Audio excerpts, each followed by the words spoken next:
Morning, नमस्कार, आदाब, सत श्री अकाल दोस्तों। एक बार फिर आपका अपना प्रिय डॉक्टर आदि कश्यप मुंबईचा माणूस आपके लिए लेकर आया आपका मनपसंद प्रोग्राम पॉजिटिव कर्मा। दोस्तों आज है एपिसोड नंबर 1560 और आज एक बार फिर से बहुत अच्छी कहानी है। एक सच्चे गुरु की कहानी है।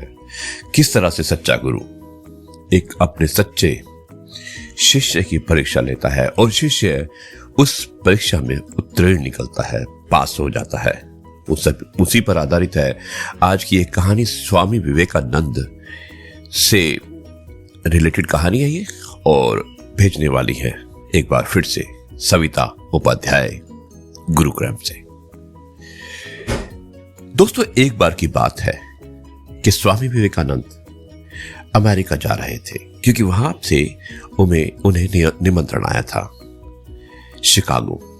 और जाने से पहले जैसे गुरु शिष्य परंपरा में अक्सर होता है, स्वामी विवेकानंद अपनी गुरु शारदा मां के पास आशीर्वाद लेने के लिए गए। जब उन्होंने आशीर्वाद देने की बात की तो गुरु शारदा मां ने कहा कि जाकर एक चाकू ले आओ।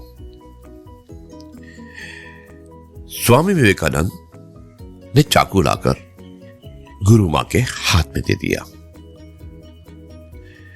गुरु मां ने चाकू लेने के बाद उन्हें आशीर्वाद दिया। उनसे कहा कि जाओ अमेरिका में अपने गुरु का और अपने देश का नाम रोशन करो। स्वामी विवेकानंद आशीर्वाद लेने के बाद कुछ क्षण रुके और उन्होंने शारदा मां से कहा कि मां शारदा, मेरे मन में एक जिज्ञासा है।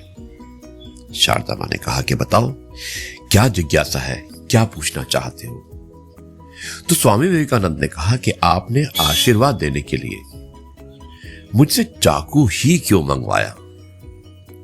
इस पर शारदा मां ने मुस्कुराकर कहा कि जब भी किसी सच्चे शिष्य की परीक्षा लेनी होती है तो कुछ इसी तरह से करना पड़ता है।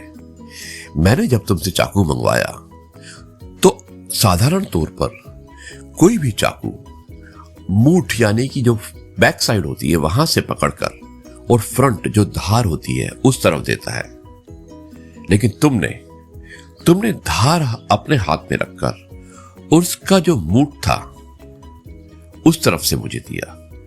तो इससे यह पता चलता है कि जितने भी दुख है, जितने भी कष्ट है, वो तुम स्वयं पर लेना चाहते हो, गुरु पर नहीं देना चाहते हो। ये तुम्हारी परीक्षा थी और इस परीक्षा में तुम उत्तीर्ण निकले, इसलिए मेरा आशीर्वाद तुम्हारे साथ है। तुम अपने देश का, मेरा, अपना सबका नाम शिकागो अमेरिका में अवश्य रोशन करोगे। दोस्तों इसी तरह से हमारे जो गुरु होते हैं, हमारे जो बुजुर्ग होते हैं, हमारे जो माता पिता होते हैं, हम जिन्हें मेंटर मानते हैं, वो कहीं ना कहीं पर या जिन्हें हम आदर्श मानते हैं, वो हमेशा हमारे साथ होते हैं और हमारी परीक्षा भी लेते रहते हैं। और कभी कभी हम उस परीक्षा में उत्तीर्ण नहीं होते हैं तो वो हमें डांटते भी हैं, समझाने की कोशिश भी करते हैं।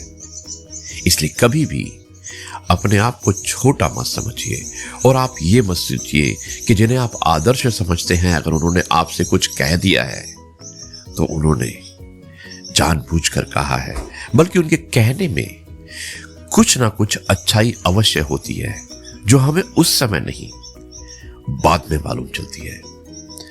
ये थी आज की कहानी, सच्चा गुरु या सच्चा शिष्य। मुझे उम्मीद है कि यह कहानी छोटी अवश्य थी लेकिन आपको अवश्य पसंद आई होगी। सविता जी एक बार फिर से बहुत बहुत धन्यवाद, क्योंकि आप स्वयं एक शिक्षिका हैं। आप एक सच्चे शिष्य की पहचान कर सकती हैं और इसी तरह के आदर्श, इसी तरह की शिक्षा आप अपने बच्चों को जरूर दीजिएगा। मुझे उम्मीद है कि वो भी आपका नाम, देश का नाम, संस्कृति का नाम और हमारे समाज का नाम अवश्य रोशन करेंगे। अब मैं इस कार्यक्रम को यहीं पर समाप्त करता हूं और कल आपसे एक बार फिर से मुलाकात करूंगा कुछ नई बातों के साथ। तब तक के लिए कहता हूं जय गुरु जी, शुक्राना गुरु जी।